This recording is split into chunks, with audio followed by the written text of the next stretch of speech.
দর্শক, আরেকটা রিপোর্ট প্রকাশিত হয়েছে। বিশ্লেষকরা বলছেন যে ইরান যুদ্ধ এত দীর্ঘায়িত হবে ভাবেনি যুক্তরাষ্ট্র।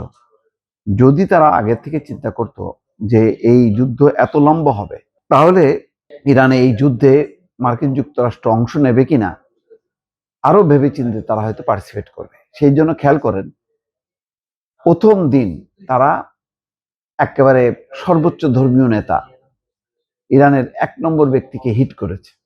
প্রতিরক্ষা মন্ত্রী নাই, তারপরে সেনাপ্রধান নেই।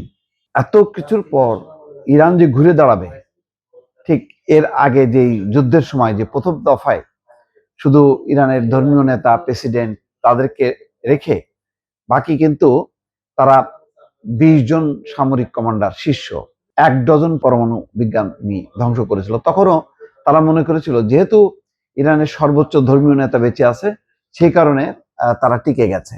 আর তখন যুদ্ধটা ছিল ইসরায়েল এবং আমেরিকার মধ্যে। কিন্তু আমেরিকা যেখানে নিজে পার্টিসিপেট করেছে এবং চরমতম হামলা করেছে প্রথম দিনই, তারপরেও তাদের এই যে প্রলম্বিত হবে যুদ্ধ, এটা তাদের অকল্পনীয় ছিল। মধ্যপ্রাচ্যের যুক্তরাষ্ট্র এবং ইসরায়েলের ইরান বিরোধী যুদ্ধ 2 সপ্তাহ গড়াতে চলেছে। বিশ্লেষকদের মতে সংঘাত যে এত দীর্ঘায়িত হবে এমনটা শুরুতে ওয়াশিংটন অনুমান করতে পারেনি। যুদ্ধের ময়দানে ইরান এবং তার মিত্রদের পাল্টা হামলা, হরমুজ প্রণালী ঘিরে উত্তেজনা এবং লেবানন থেকে হিজবুল্লাহর হামলা পরিস্থিতিকে আরো জটিল করে তুলেছে বলে মনে করছেন পর্যবেক্ষকরা। আল জাজিরা এর মধ্যে ইরাকেরও যে সশস্ত্র গোষ্ঠীগুলো তারা সক্রিয় হবে এবং মার্কিন স্থাপনায় হামলা করবে, এটাও তাদের ধারণার বাইরে ছিল। সামরিক এবং রাজনৈতিক বিশ্লেষক এলিহা ম্যাগনিয়ার বলেছেন, যুদ্ধ এখন 14তম দিনে প্রবেশ করলেও যুক্তরাষ্ট্র শুরুতে এত দীর্ঘ সংঘাতের জন্য প্রস্তুত ছিল না। ব্রাসেলস থেকে আল জাজিরাকে তিনি বলেছেন, এটি খুব কঠিন একটি সময়, কারণ যুক্তরাষ্ট্র এমন দীর্ঘ যুদ্ধ এবং ইরান এবং তার মিত্রদের প্রতিক্রিয়া আগে থেকে কল্পনা করেনি। তার মতে মধ্যপ্রাচ্যে অবস্থিত মার্কিন ঘাঁটিগুলোতে যে মাত্রায় ক্ষয়ক্ষতি হয়েছে তাও যুক্তরাষ্ট্র আশা করেনি। তিনি বলেন, হরমুজ প্রণালী নিয়ে ইরানের যে ধরনের প্রতিক্রিয়া দেখা গেছে তা এত বড় মাত্রায় হবে এটিও যুক্তরাষ্ট্র অনুমান করতে পারেনি।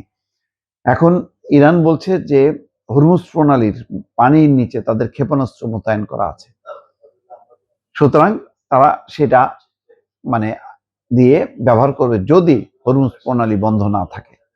এবং মধ্যপ্রাচ্যের মার্কিন ঘাঁটিগুলো থেকে যদি ইরানের উপর হামলা অব্যাহত থাকে তাহলে তারা ছাড় দেবে না। এই হরমুজ প্রণালীর এই পরিস্থিতি ঘটবে, মার্কিন ঘাঁটিগুলোতে নিখুঁতভাবে হামলা হবে, এটা তাদের কল্পনার বাইরে ছিল। এবং সবচেয়ে বড় কথা ছিল যে প্রধান ধর্মীয় নেতাকে হারিয়েও ইরান যে যুদ্ধে ফিরে আসবে এবং দিনকে দিন অত্যাধুনিক ক্ষেপণাস্ত্র তারা ছুড়বে একেবারে মধ্যপ্রাচ্যের সকল দেশ এবং ইসরায়েলে, এটা তাদের কল্পনার বাইরে ছিল। ম্যাগনিয়ার বলছেন যে লেবানন থেকে হিজবুল্লাহর ইসরায়েলের উপর হামলা দেশটির আকাশ প্রতিরক্ষা ব্যবস্থার উপর উল্লেখযোগ্য চাপ সৃষ্টি করেছে। অর্থাৎ লেবানন থেকেও যে হঠাৎ করে হিজবুল্লাহ এইভাবে হামলা শুরু করবে সেটাও তারা বুঝতে পারেনি। তিনি বলেন, যে পক্ষ আগে দুর্বলতা দেখাবে তাকে শেষ পর্যন্ত যুদ্ধের পরাজিত হিসেবে ঘোষণা করা হবে। তার মতে যুক্তরাষ্ট্রের প্রেসিডেন্ট ডোনাল্ড ট্রাম্প এমন পরিস্থিতি চান না, তবে তিনি দেশের ভেতরেও বাড়তি রাজনৈতিক চাপের মুখে রয়েছেন। যেহেতু মানে বিজয়ী হয়েছে, যুক্তরাষ্ট্রে এমন ঘোষণা দিতে পারছে না, ফলে রাজনৈতিকভাবে একটা খুবই বেকায়দায় আছে ডোনাল্ড ট্রাম্প। অন্যদিকে তেহরান বিশ্ববিদ্যালয়ের অধ্যাপক রাজনৈতিক বিশ্লেষক ফুয়াদ ইজাদি বলেছেন, ইরানের বিরুদ্ধে যুক্তরাষ্ট্র এবং ইসরায়েলের যে যুদ্ধ চালাচ্ছে তা আসলে একটি পছন্দের যুদ্ধ, যা কূটনৈতিক আলোচনা ভেঙে যাওয়ার পর শুরু হয়েছে। তিনি বলছেন আল জাজিরাকে, ইরান এই যুদ্ধ শুরু করেনি, এটি ট্রাম্প এবং নেতানিয়াহুর নেওয়ার সিদ্ধান্ত।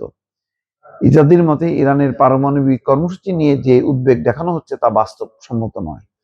তিনি উল্লেখ করেন, কয়েক মাস আগে ট্রাম্প নিজেই দাবি করেছিলেন যে তিনি ইরানের পারমাণবিক কর্মসূচি সম্পূর্ণ ধ্বংস করেছেন। তাহলে পারমাণবিক কর্মসূচি যদি ধ্বংস করা হয় তাহলে ইরানে হামলা কেন? এই যুক্তিটাও এখন সামনে আসছে। তিনি বলছেন, একটি কূটনৈতিক সমাধানের সুযোগ ছিল, কিন্তু এটি মূলত সরকার পরিবর্তনের একটি অভিযান এবং এটি স্পষ্ট যে যাদের ক্ষমতাচ্যুত করতে চাওয়া হচ্ছিল তাদের সঙ্গে কূটনৈতিক সমাধানে পৌঁছাতে আগ্রহী ছিল না যুক্তরাষ্ট্র। তার মানে যে আলোচনা ছিল যে ইরানের সঙ্গে আলোচনা করে যেভাবেই হোক তাদেরকে পারমাণবিক কর্মসূচি থেকে বিরত রাখবে, এটা ছিল আসলে একটা অভিনয়। মূল বিষয়টা ছিল ইরানের উপর হামলা করা। এখন সেই হামলা করতে যে যুক্তরাষ্ট্র যে এমন মানে কাদার মধ্যে পা ঢুকবে যে কাদা কোনোভাবে ছাড়াতে পারছে না এবং পাটা বের করতে পারছে না, এমন অবস্থাটা যুক্তরাষ্ট্র কল্পনাও করতে পারেনি। এখন সেই পরিস্থিতিকে মেনে নিয়ে তাদেরকে এখন একটা ঘোষণা দিতে হচ্ছে, যেভাবেই হোক না কেন তাদেরকে জয়ী হইতে হবে এবং সেই কারণেই যুদ্ধ প্রলম্বিত হচ্ছে। এটাই বিশ্লেষকদের ধারণা।